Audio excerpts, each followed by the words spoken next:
Nous sommes bien d'accord là-dessus, même si l'école en est particulièrement affectée. Et la figure du maître, en crise elle-même, s'inscrit dans cette crise-là. Et je tenais à rappeler au moins une première chose, c'est que on ne peut pas dissocier la figure du maître de toutes les autres figures d'autorité qui composent une société. Ce qui a définitivement disparu, c'est une société dans laquelle il y avait une homogénéité de ce point de vue de l'autorité, qui se déclinait de la famille à l'usine en passant par l'Église et éventuellement l'armée. Mais ce temps-là est révolu. Je crois que c'est important de le dire. La figure d'autorité, aujourd'hui, nous interroge. Ma deuxième réflexion, c'est que je crois que le cœur, justement, de la crise de l'éducation, c'est bien celle de l'autorité. C'est bien ça qui est le cœur de la crise de l'éducation. Mais quand je dis crise de l'autorité, je veux dire, allons un petit peu plus loin, interrogation profonde et renouvellement et nécessité de reconfiguration de la relation enfant-adulte. C'est ça qui est en cause aujourd'hui. Comment être avec nos enfants quand ils sont nos échos et que nous devons les éduquer malgré tout? Comment faire la part de l'égalité ou de l'horizontalité dans laquelle nous sommes aujourd'hui avec la verticalité nécessaire à l'acte éducatif?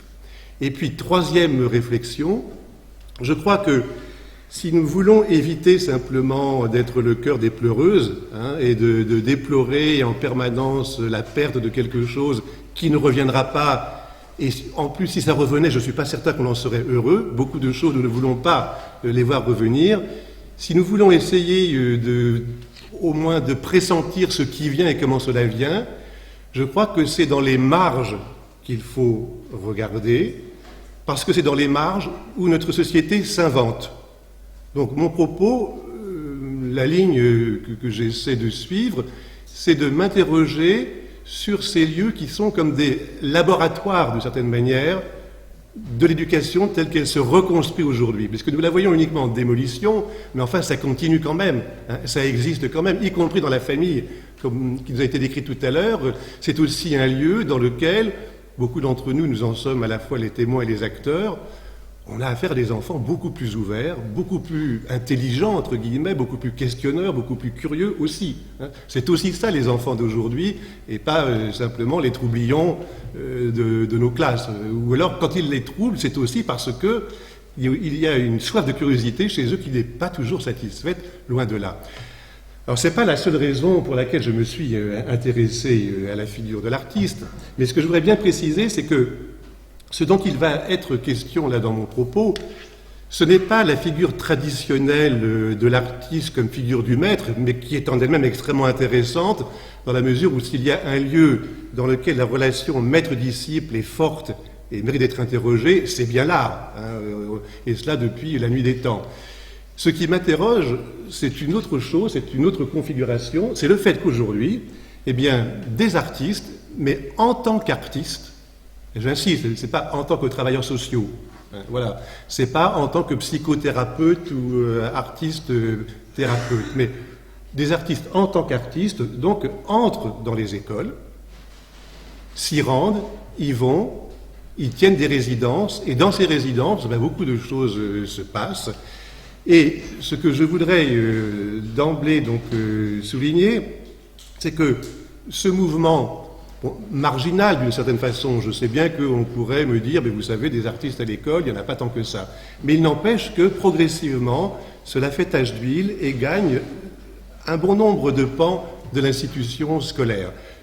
L'exemple que vous avez sous les yeux, je ne veux pas y insister, c'est le Centre Enfance, Arts et Langage de la ville de Lyon, qui accueille dans les écoles maternelles des artistes en résidence de longue durée, et ils y restent pratiquement 10 heures par semaine, pendant 1 an, voyez, et donc travaillent avec des enfants, même si la photo que vous voyez pourrait laisser croire qu'elle travaille simplement devant des enfants, mais ce n'est qu'un moment.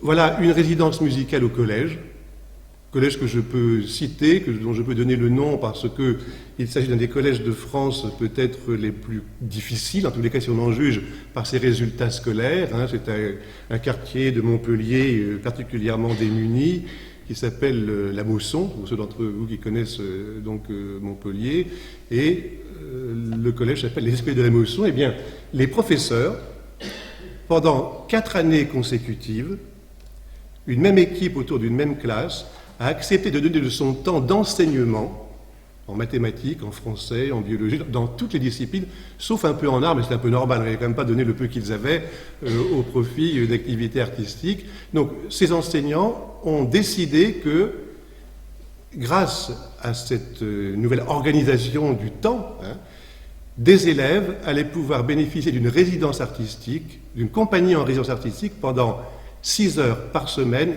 4 années de suite, 6e, 5e, 4e, 3e. Donc la totalité du collège, donc sous le signe des arts. Je viens de remettre le rapport, un livre est en préparation et j'ai appelé ça un collège saisi par les arts. Qu'est-ce qui se passe lorsque l'art est là dans un collège dit difficile?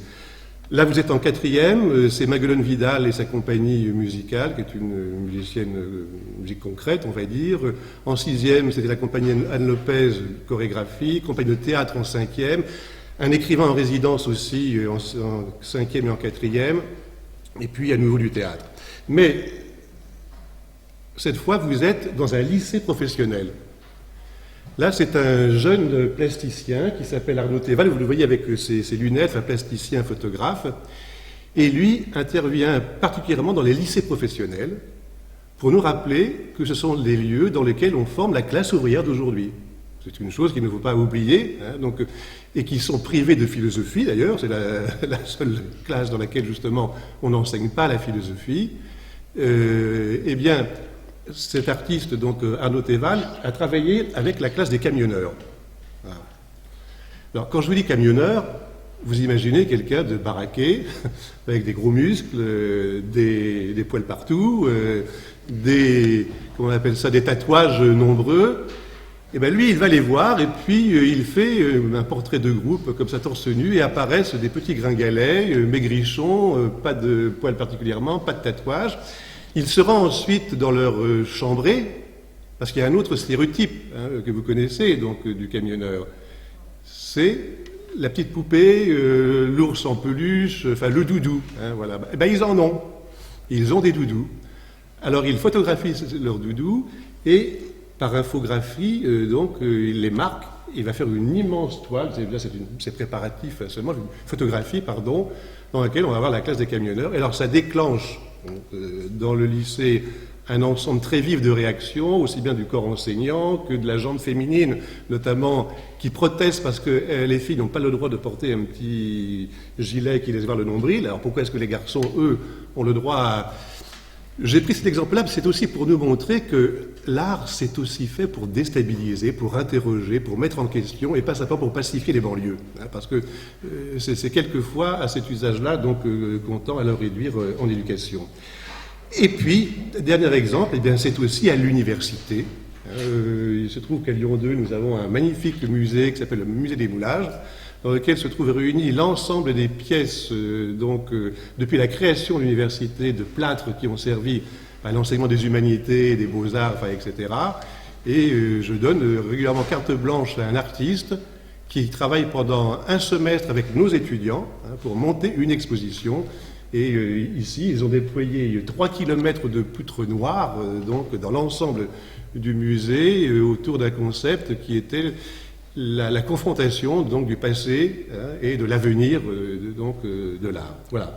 Alors c'était des exemples, je les passé un petit peu rapidement, et puis je termine par un dernier exemple, parce que là vous êtes au Québec, dans une magnifique propriété d'un très grand artiste qui s'appelle René de Rouen, qui lui aussi organise des symposiums, accueille des artistes de renom du monde entier, mais aussi des enfants qui viennent travailler de classe avec lui.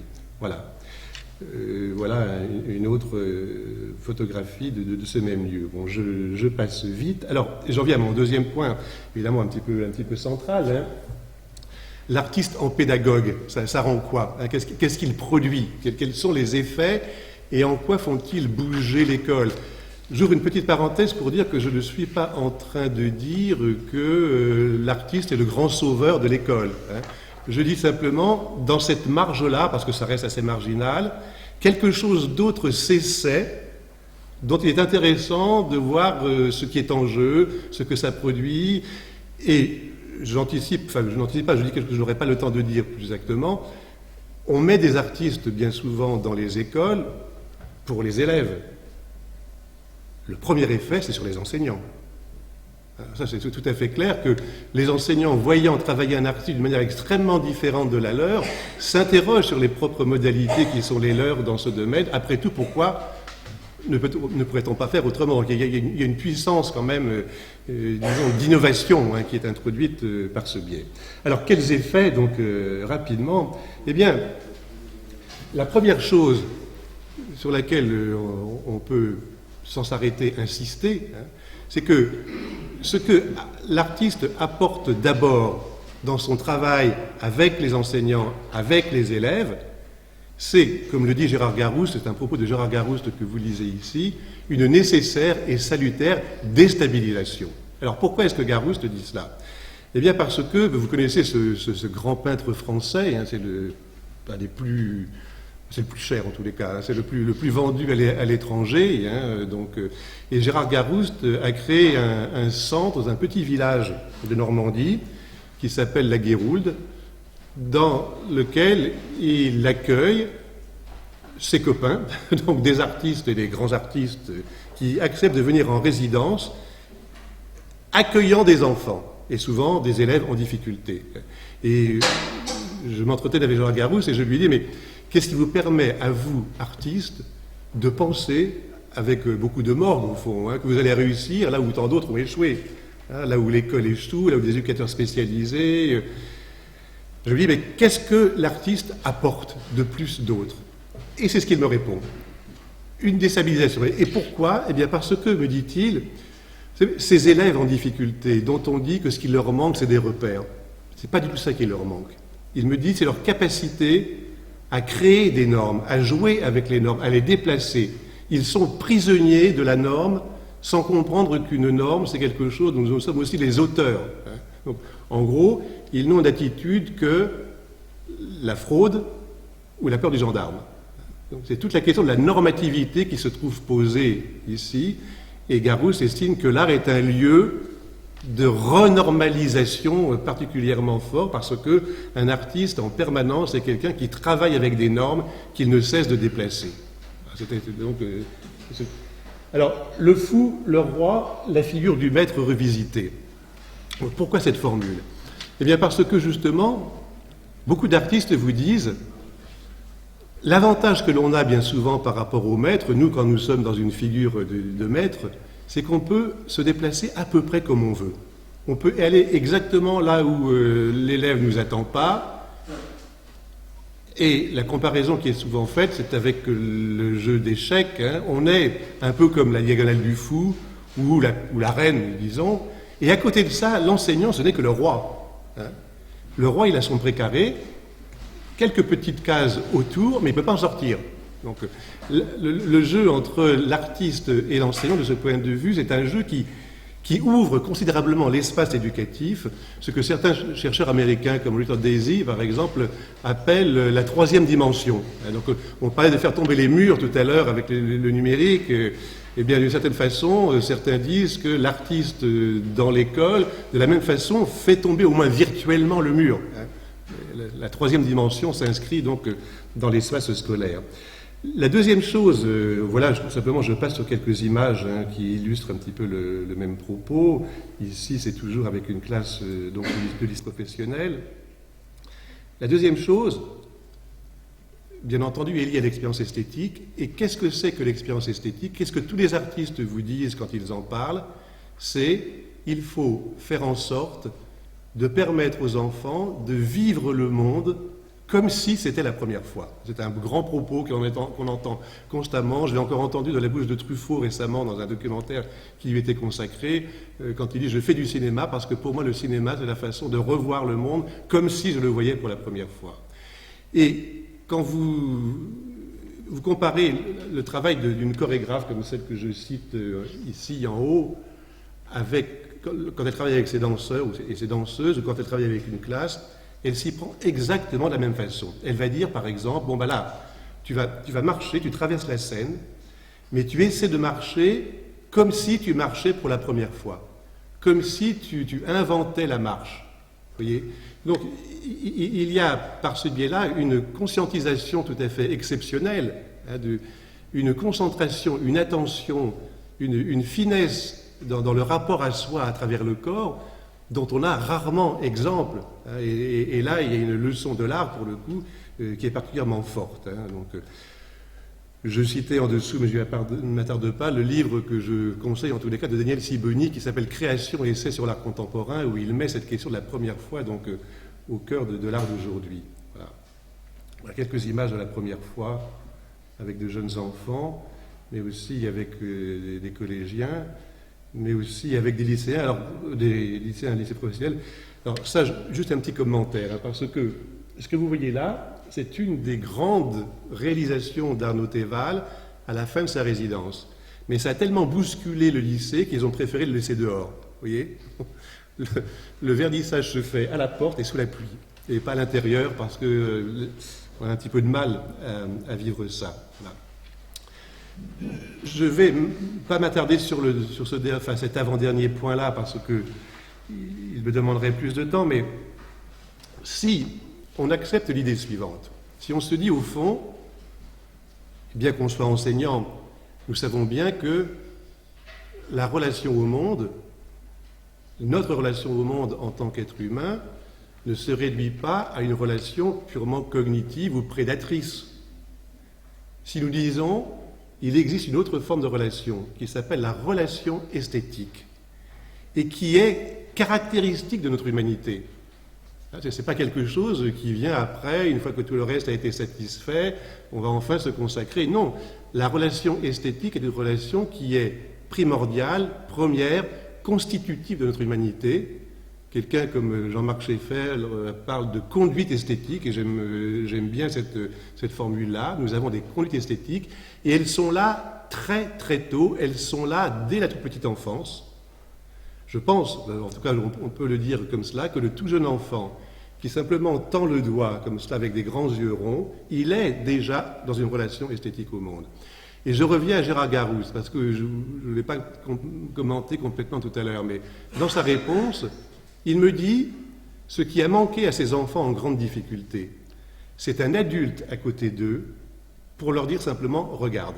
Et il ajoute « pour mettre la table correctement et manger ensemble » dans une relation qui n'est plus une relation justement de rapport au temps, disons, productif, ou bien, enfin, pour le dire autrement, ce n'est pas 3 pizzas et un match de foot. Voilà. C'est une table que l'on a mis ensemble. C'est donc un souci esthétique du monde, voilà, que l'on pose en partage et qui est une base éducative dont nous sommes, je crois, responsables nous-mêmes aujourd'hui. Peut-être qu'une des grandes choses que l'école pourrait permettre, c'est que tous ceux qui n'ont pas bénéficié de cela, quelqu'un à côté de moi pour mettre la table correctement, pour avoir un regard sur le monde qui ne soit pas un regard de prédation, d'affairement ou de simple consumérisme. On a beaucoup dénoncé le consumérisme scolaire tout à l'heure. Hein. Mais encore faut-il justement que toute la vie des uns et des autres ne soit pas organisée uniquement sur cet ordre-là. Il faut qu'il y ait un temps pour cela. Et bien ce temps, il est là précocement, il est là dans l'enfance, et beaucoup de parents d'ailleurs le font sans même le savoir, heureusement, d'ailleurs qu'une bonne part de l'éducation se fait sans même le savoir. Mais savoir que tout cela n'est pas complètement et définitivement joué, que la première fois, elle n'est pas forcément au début. On peut avoir une première fois à l'âge de 15 ans. Au cours d'un entretien avec un musicien contemporain qui s'appelle Peter Eötvös, que vous connaissez peut-être, qui est notamment l'auteur d'un opéra qui s'appelle Angel in America, qui est consacré au sida. Il me racontait la chose suivante, il me disait, voilà, quand je dirige un orchestre, ce que j'essaye d'obtenir, c'est la sensation, le sentiment, l'émotion que j'ai eue quand j'ai entendu, moi, pour la première fois un orchestre, et j'avais 15 ans. Donc, vous voyez, ça veut dire que les choses sont encore extrêmement ouvertes, et que peut-être l'éducation, c'est de rouvrir sans arrêt comme ça des portes qui se sont ou bien fermées, ou bien qui n'ont pas été ouvertes comme elles l'auraient dû. Voilà. Je ne m'arrêterai pas sur les invariants anthropologiques, je vais dire simplement en un seul mot, la conduite esthétique, si on essaie de la résumer à l'essentiel, et là je m'appuie notamment sur le philosophe Hans-Georg Gadamer, donc dans un livre, dans un article publié dans un livre qui s'appelle Actualité du beau. Et Gadamer dit, au fond, quel est le cœur de la conduite esthétique, et du même coup d'ailleurs de toute œuvre d'art, et notamment de l'art contemporain, dit-il. Toute œuvre d'art, toute conduite esthétique est d'ordre ludique, mais pas au sens du divertissement, au sens anthropologique du jeu. Le jeu comme excédent d'être, comme gain de vie. L'enfant qui joue est un enfant dont la vie déborde et qui la met en scène, qui est déjà en train d'en donner une représentation. Le jeu, donc. Ensuite, le symbole. Toute conduite esthétique est une conduite qui est dans une relation symbolique au monde, c'est-à-dire qui est capable de saisir dans un petit élément une totalité absente. Ce n'est qu'un tableau, mais qui m'en dit beaucoup. Ce n'est qu'une toile, mais c'est une toile qui convoque beaucoup de choses. Et même beaucoup plus loin, c'est une toile qui ne me convoque pas seulement moi, mais qui convoque d'autres aussi. Enfin, ça, Kant l'a dit d'une façon magistrale, je ne vais pas y revenir sous cette forme-là maintenant, mais je vais plutôt le dire à la manière de Gadamer. Gadamer insiste sur l'étymologie du terme symbole. Bon, tout le monde sait, ça vient du grec symbolon, mais on oublie quelquefois que le symbolon était d'abord une tradition d'hospitalité dans la Grèce antique, dans la Grèce ancienne. Voilà. Le symbole, c'est la pièce de poterie que l'on casse en deux. Chacun en emporte une moitié quand on a été reçu ou quand on a reçu quelqu'un chez soi. Vous en voyez le sens. Ça veut dire que si dans 20, dans 30 ans, quelqu'un sonne à ma porte et à l'autre moitié, on va reconstituer le tout. Donc, toute œuvre d'art porte en puissance une humanité réconciliée. Ben, ça, c'est du Kant, tout simplement ce que je dis. Et le dernier élément, la cérémonie. Toute conduite esthétique est une conduite dans laquelle la dimension cérémonielle est présente, c'est-à-dire une expérience du temps différente. Le temps, non pas de l'affairement, mais au contraire, le temps où je peux m'attarder. Il y a une fameuse formule de Hannah Arendt qui dit qu'une œuvre de culture, une œuvre d'art, c'est ce qui m'apprend à m'attarder. Et dans ce monde où les enfants commencent à courir à une heure extrêmement précoce, où le zapping est devenu la relation première aux choses et au monde, apprendre à s'attarder est devenu une nécessité. Il faut absolument, alors, pas simplement perdre du temps à la façon de Rousseau, mais retrouver le sens du temps et surtout opposer au zapping une véritable concentration dont les enfants sont totalement capables. Parce qu'il y a là aussi quelque chose, moi, qui m'irrite énormément quand j'entends dire, en formation notamment, même si j'en fais plus depuis un certain temps, que les enfants ont une attention très fragile et que si vous voulez les intéresser, il faut changer d'activité toutes les 10 minutes. Mais ce sera 5 minutes demain, 4 minutes après, 2 minutes, 1 minute, bref. Si l'école elle-même se met à jouer le zapping, alors là, pour le coup, enseigner, c'est résister, pour reprendre un titre fameux d'il y a déjà quelques années. Alors, je vais terminer simplement par une question, au fond. La question serait la suivante. Pourquoi, aujourd'hui,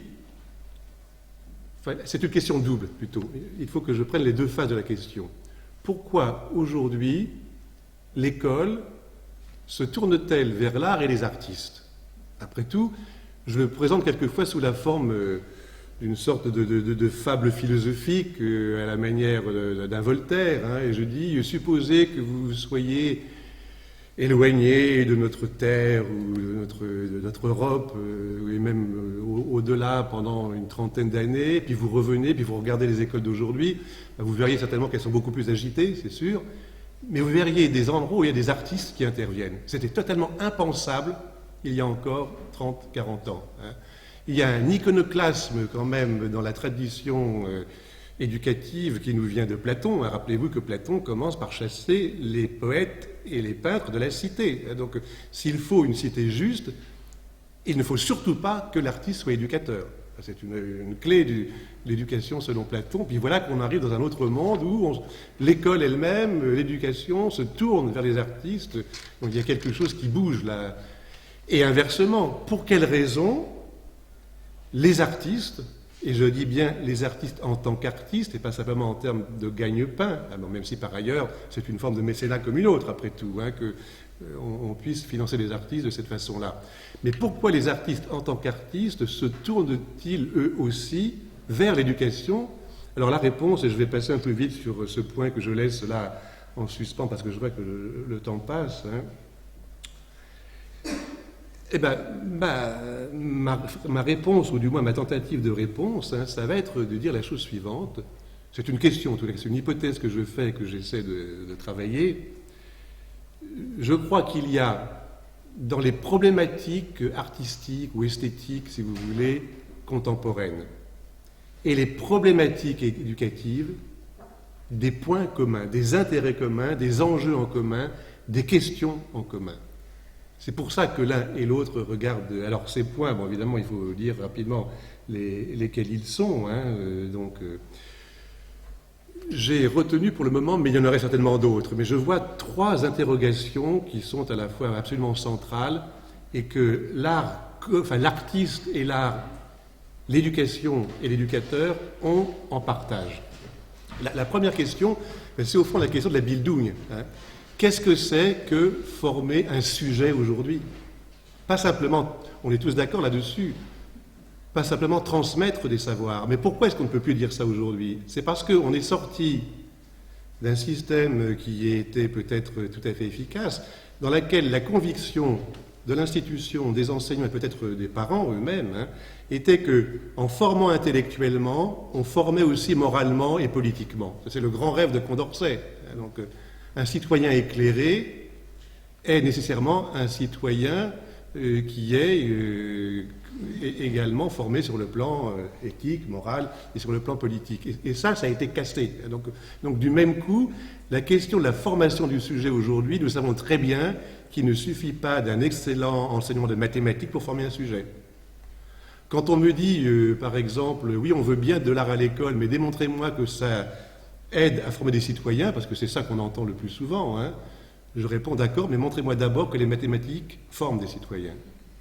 Si jamais on décidait de n'enseigner les mathématiques que sur la base de leur effet sur la citoyenneté, peut-être qu'on fermerait pas mal de classes hein, de ce point de vue, et qu'on diminuerait considérablement les horaires. Alors pourquoi demander à l'art, et à lui seul, hein, d'être la servante de l'ensemble des disciplines, comme ce fut le cas de la philosophie pour la théologie. Hein, voilà. Donc, la question de la formation du sujet, c'est une question absolument majeure pour l'éducation aujourd'hui. Qu'est-ce que ça veut dire former un sujet? Quel sujet? De quelle façon? Et c'est une question que les artistes se posent en permanence pour une raison très simple, hein, c'est que, et je parle de l'art contemporain particulièrement, parce que tout artiste, à travers son œuvre, se forme lui-même. Fondamentalement, l'art d'aujourd'hui travaille à la fois sur l'œuvre et sur l'artiste comme sujet de l'œuvre. Si vous allez dans une école d'art, dans une école des beaux-arts, que je m'en tiens aux arts plastiques, que fait le maître, justement? De former un autre maître. Qu'est-ce qu'on fait à l'école? Former des élèves. Je pense que pour moi, un des drames de l'école, c'est qu'elle nous apprend pour l'essentiel à être élèves pour le reste de nos jours. Rares sont ceux qui deviendront des maîtres. Comment mettre en place une école qui soit capable de dire à chacun « tu peux être un maître ». Alors que tout le système nous dit le contraire. Tu es un élève, élève tu resteras. Et seuls ceux qui, pour des raisons à la fois sociales, culturelles, voire même de rébellion, ça arrive quelquefois que la rébellion peut arriver à s'en sortir. Le maître émancipateur dont quelqu'un parlait hier de Rancière, c'est fondamentalement ça. Hein. C'est fondamentalement ça que Rancière récuse. Il récuse ce système dans lequel il est interdit de devenir le maître. Voilà. L'égalité des intelligences, c'est ça qu'elle recouvre notamment. Donc la question du sujet, la question absolument fondamentale de la norme et de la loi. Pourquoi est-ce que c'est une question fondamentale? Eh bien parce que aujourd'hui, nous ne pouvons plus, alors ça je crois que de ce point de vue la page est totalement tournée, Nous ne pouvons plus construire ni une société, ni une éducation qui soit basée sur la seule relation horizontale. C'est impossible.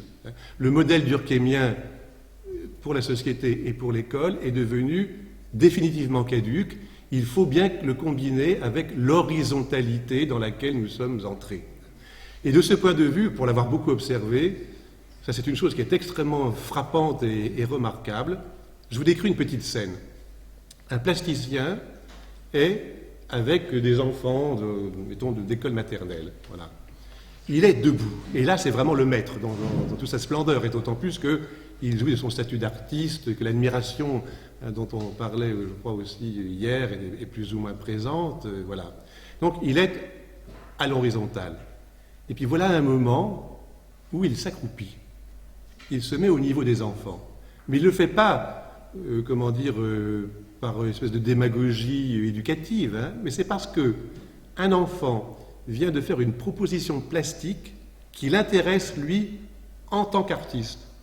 Un petit arrangement, un jeu de couleurs, l'intéresse en tant que tel. Et donc, du coup, peut-être que la relation esthétique au monde, c'est peut-être la chose la plus égale qui soit. S'il y a une chose qu'on a en partage, c'est peut-être d'abord ça, avant même la raison, d'une certaine manière. La raison peut créer beaucoup de différences. La relation esthétique au monde nous unit. Bon, c'est encore un discours assez kantien que je tiens d'une certaine façon. L'artiste a cette possibilité de jouer en permanence de l'horizontalité et de la verticalité. D'un seul coup, je redeviens le maître. À un autre moment, je suis ton égal. Voilà. La relation enfant-adulte arrive à passer par des niveaux extrêmement différents, tout en respectant la nécessité, justement, de certains moments de maîtrise, hein, parce que l'artiste est dans une maîtrise particulière. Et d'autre part, on pourrait aussi développer cette idée-là. Bon, tout à l'heure, quelqu'un le rappelait, je crois que c'est Marie-Claire Blais, donc à l'école, c'est des règles. Oui, c'est sûr, mais on n'arrête pas de dire, voilà la règle que tu dois apprendre, et ce sont toujours des règles qui sont extérieures, qui sont transcendantes, sans jamais la moindre immanence. La vraie question aujourd'hui, c'est celle de l'immanence des normes et des règles. Voilà. Chose qu'a fort bien travaillé un philosophe comme Charles Taylor. Hein, je pense qu'il est l'un de ceux qui peut nous aider à penser cette question de la norme et des règles aujourd'hui, dans une société démocratique où l'horizontalité ne peut plus suffire à nous gouverner.